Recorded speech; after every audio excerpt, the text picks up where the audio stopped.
bienvenue les amis, c'est Jérémy, je suis ravi de t'accueillir sur ce nouvel épisode. Merci infiniment pour l'accueil que tu as pu faire sur l'annonce de la commande de la nouvelle ligne Armatrix qui arrive très prochainement. Aujourd'hui je suis à bord encore de l'Amiral, puisque je t'avais dit, les prochains épisodes seront centrés exclusivement autour du C63. Du coup je te rappelle que si t'es pas encore abonné, je t'invite à t'abonner en cliquant juste ici. Je compte sur toi, c'est de me faire péter le compteur d'abonnés. Bling bling bling bling bling. Et bien évidemment, partage, commente, parce que ça permet à la vidéo de monter dans les suggestions. Bien évidemment, l'un des incontournables quand on roule en C63, tu vas le voir de suite, c'est que je suis sur la réserve, mes réserves de chez Réserve, et j'ai fait 294,9 km. Bon, comme tu viens de le voir, je suis sur la réserve. Donc ce que je te propose qu'on va faire maintenant, on va déjà aller mettre le plein d'essence, parce que sinon on va se retrouver en rade, et là pour le coup ce serait pas cool. Et puis après, on continuera notre petit périple où je vais t'emmener découvrir quelqu'un qui va devenir un personnage important dans les semaines à venir. Mais bon, je t'en dis pas plus. Allez, je t'emmène avec moi, c'est parti. Non, faut pas accélérer en fait, parce que j'ai vraiment plus d'essence. Bon bah nous voilà à la station service, du coup on va lui mettre le plein et tu vas voir la douloureuse. Le V8 atmosphérique de chez AMG il est bien, mais qu'est-ce qu'il est gourmand. Un truc qui est super agaçant sur cette voiture, c'est que le réservoir il est vraiment tout petit. Et puis en ce moment l'essence est à son comble. On est à 1,57 € le litre de samplon 98 chez Total, parce que je ne mets de l'essence que chez Total. Donc comme tu peux le voir, le plein d'essence il est là. 94,70 € pour alimenter le bestiau. Allez, on y va.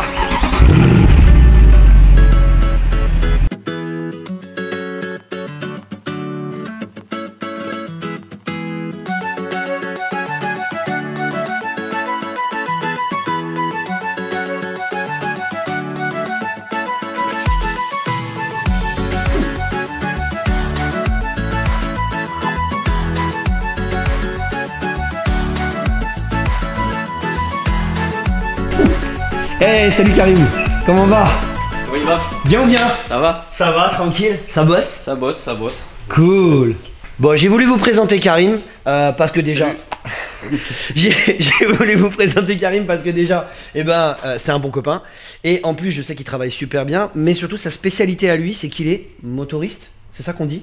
Je suis pas motoriste dans le sens où j'ai un diplôme de motoriste. Par contre, ça fait depuis 2006 que je fais de la carto. D'accord. Donc j'ai pu bien apprendre et développer avec l'évolution automobile qu'il y a pu avoir en 13 ans maintenant. Avec toutes les normes écologiques, les restrictions et ainsi de suite. Et le matériel.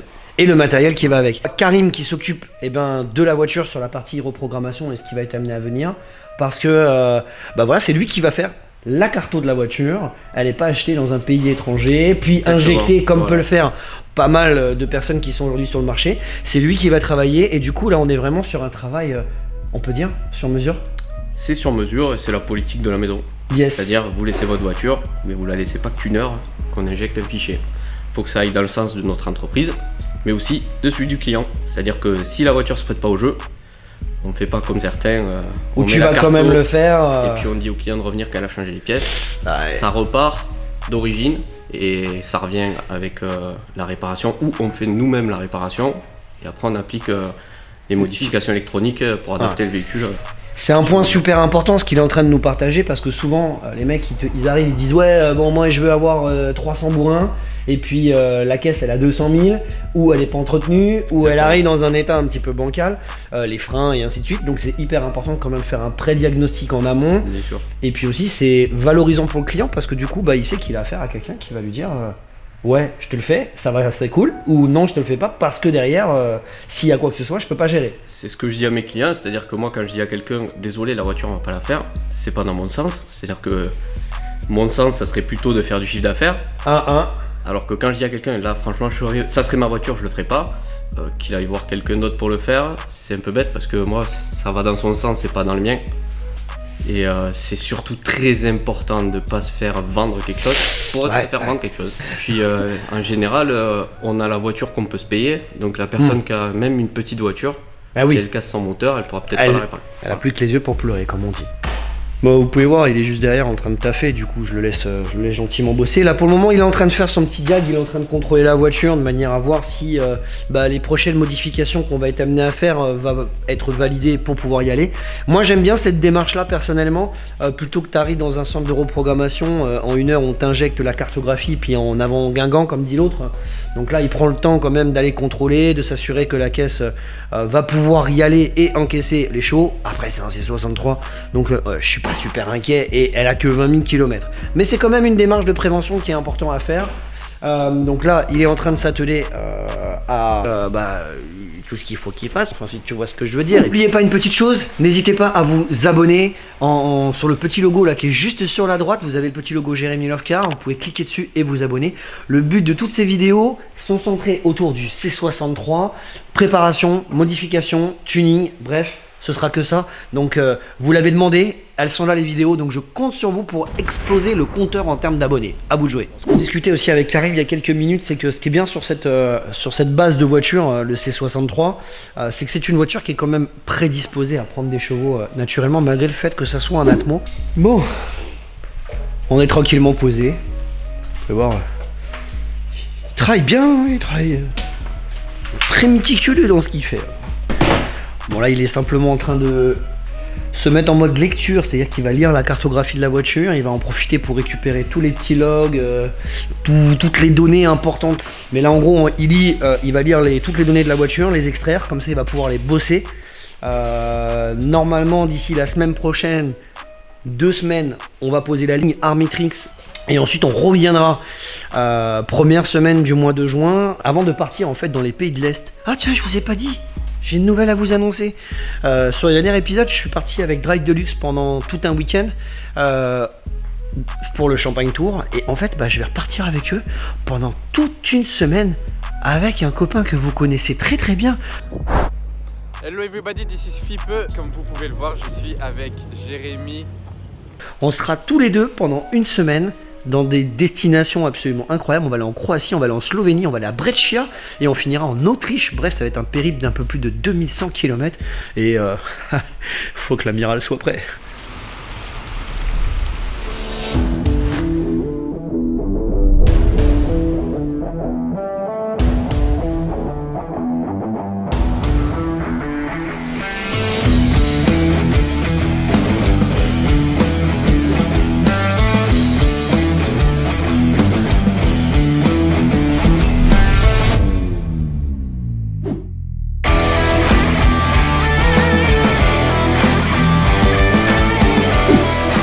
Bon nous y voilà, vous l'avez demandé, vous l'avez souhaité, les vidéos sont là, on est parti. On est juste ici dans l'antre de la bête, c'est le cerveau de l'amiral, même je dirais même la matrice qui est complètement là. Là c'est vraiment là, on va pouvoir tout injecter et faire un truc de psychopathe. N'oubliez pas que ces vidéos c'était votre souhait, donc elles sont là maintenant, donc à vous de me faire péter le compteur d'abonnés, je compte sur vous pour tout exploser et en mettant un maximum de pouces bleus, de commentaires pour faire monter en suggestion cette vidéo. Pop and bang, pas pop and bang, flamme, pas flamme, avantage, inconvénient. Donc j'en profiterai pour lui poser des questions à ce sujet, pour savoir est-ce qu'on lui met un pop and bang de la guerre avec des flammes et tout ce qui va bien, ou est-ce qu'au contraire il vaut mieux éviter parce que ça peut abîmer la voiture. On parle un peu des modifs qu'on va faire sur cette petite cartour. Éthanol, pas éthanol? Alors moi je suis pas un partisan de l'éthanol plus perf, je suis un partisan de l'éthanol éco ou de la perf. Yes. Donc là, vu qu'on va partir sur de la perf, on va rester au samplon 98, on va être un peu plus sage. Surtout qu'on va y rajouter quelques options comme le fameux Pop and Bang, Crackle Map ou tout ce qu'on peut lui donner comme petit nom. Ça fasse du boom boom et du bang bang.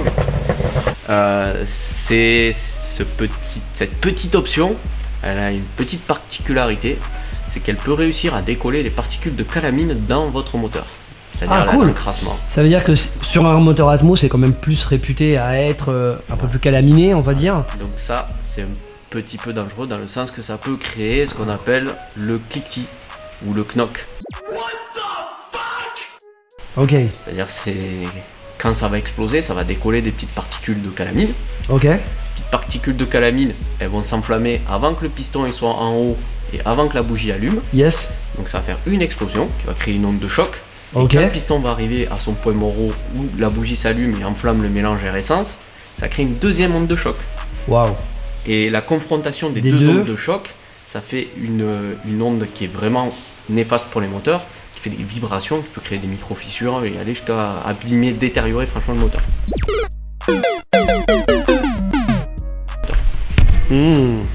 Donc en gros, si je comprends bien ce que tu es en train de nous partager, peut-être vaut mieux éviter de mettre un pop and bang ou un crackle map. Je suis pas pour un usage intensif de ça. Après, on peut faire du soft, on peut faire du crackle map sur mode sport.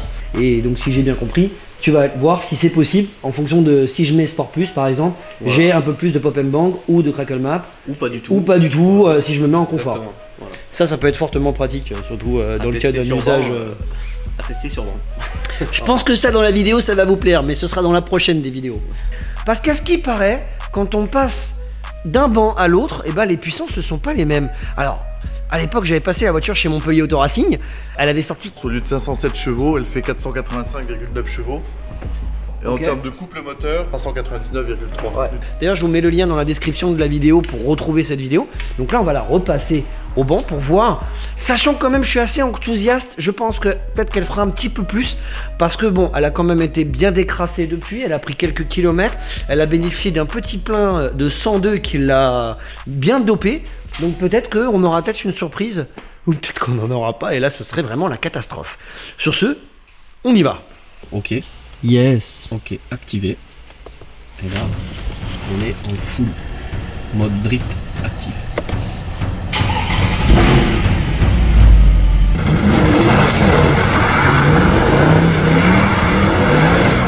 Les hostilités commencent.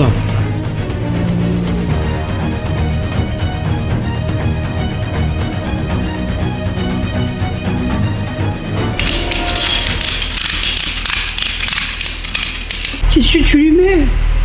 Thermomètre. Thermomètre dans. Ah, c'est pour voir si elle pollue pas trop. C'est une large bande, c'est pour mesurer le ratio air-essence. Ok, d'accord.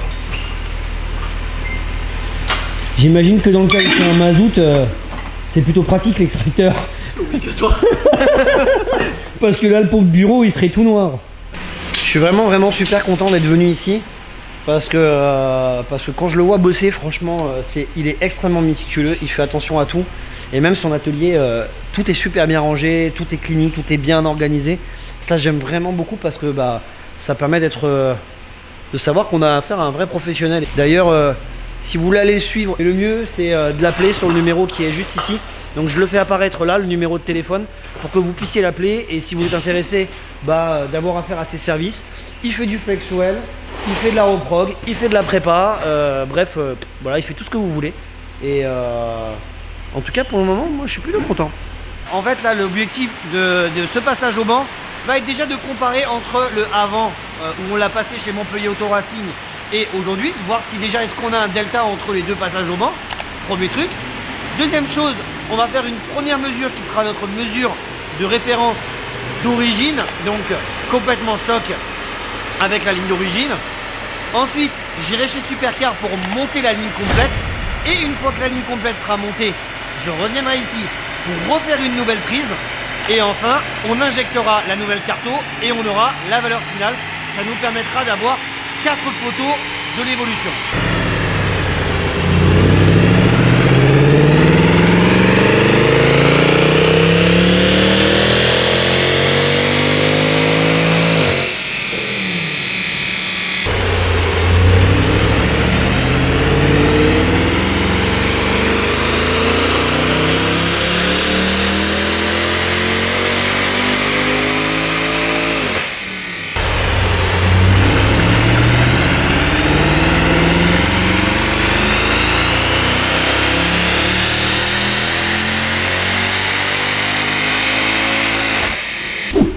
Ça y est, on est de retour. Bon, ça chante pas très fort, hein, faut être honnête. C'est encore bien d'origine. Par contre, ce qui était intéressant donc sur ce banc, Karim va nous expliquer ça, c'était déjà de voir est-ce qu'on a une différence par rapport à Montpellier Auto Racing et à toi. Est-ce que d'un banc à l'autre, on a une réelle différence? Parce que bon, il y a les gens d'urbaine, d'un banc à un autre. ça sort ses chevaux, ça sort pas ses chevaux. Donc bon, je suis assez confiant, je pense que ça va être assez kiff-kiff. On va regarder ce paramètre-là et puis savoir aussi si la voiture, elle a pris des chevaux peut-être avec ce qu'on lui a mis dedans ces derniers temps. Bah écoute, il aurait fallu vraiment la passer d'origine le même jour parce que la différence entre les bornes, des fois, elle va se faire sur 10 degrés d'écart. D'accord. Et c'est vrai qu'aujourd'hui, il pleut et il fait plus frais. Voilà. Donc pour un Atmo, en général, c'est bien. On y a mis presque 200 km/h de soufflerie pile poil dans l'admission. D'accord. Donc là, en fait, là, tu as toutes les données. Là c'est les données pour avec le petit thermomètre qu'on y a mis dans le. Donc là, on a les données, certes corrigées par le catalyseur, mais ce qu'on a dessus, ça reflète vraiment ce que j'ai à l'ordi à l'intérieur de la voiture par la prise OBD. D'accord. C'est une voiture qui est super bien optimisée d'origine. D'accord. Avec la richesse qui est super bonne. Là, c'est un petit schéma, c'est hyper simple, tout le monde peut comprendre ça, même les gens qui sont pas mécanos. Yes. Le banc, il m'affiche un AFR Diag, c'est-à-dire mélange air essence diagnostic. Ok. Trop off, économique, puissant. Ok. Bon, on est que la courbe part du pop, c'est normal, elle part de zéro. Et oui, elle part de zéro. Oui, tout à fait. Dès qu'on met pied dedans, elle descend, elle se met elle flirte entre puissant et économie, c'est-à-dire elle est parfaitement dans sa conso normale, jusqu'à 4600, 4800 tours. Et là après, elle passe dans la partie puissance. Dans la partie puissance, quand on tape dedans, elle est légèrement plus riche, avec un super ratio. Mais pour toujours préserver la fiabilité du moteur. Bon, la partie qui nous intéresse tous, hein, c'est ça sort toujours ses chevaux, ça sort mieux, ça sort moins. Eh ben ça sort toujours ses chevaux parce que contrairement à ce que la légende dit, les bancs, il n'y a pas trop de différence s'ils sont bien paramétrés. Je suis tout à fait d'accord. Donc le bon Montpellier Auto Racing, sans avoir connu les scores avant, hein, c'est-à-dire je sais pas combien il a sorti sur son banc. Moi je sors 486 à peu près, 487. Voilà, donc voilà, on est exactement quasiment les mêmes puissances. 487,8, je crois que lui il était à 85,9. Et 599 de couple, là on est à 593. Grosso modo, d'avoir mis du 102, d'avoir un peu plus roulé, bah finalement ça ne va pas fait sortir plus de chevaux, c'est purement de la légende. La voiture sort les mêmes chevaux que ce qu'elle avait avant, c'était ce qu'on voulait voir. En tout cas, ce qui est important, c'est qu'elle a la santé. C'est ça. Donc là aujourd'hui, on valide le fait que la base est saine, on va pouvoir travailler dessus, monter la ligne et après attaquer la reprendre. Voilà, exactement. Je vous mets les coordonnées de Karim, il n'est pas sur Instagram, il n'est pas sur YouTube, lui c'est pas trop son dada, il travaille un peu dans l'obscurité du monde obscur, mais en tout cas si vous voulez les contacter, je vous mets son numéro de téléphone, vous l'appelez en direct de ma part, et puis tu te feras un plaisir d'accueillir les futurs clients. C'est clair, avec grand plaisir même.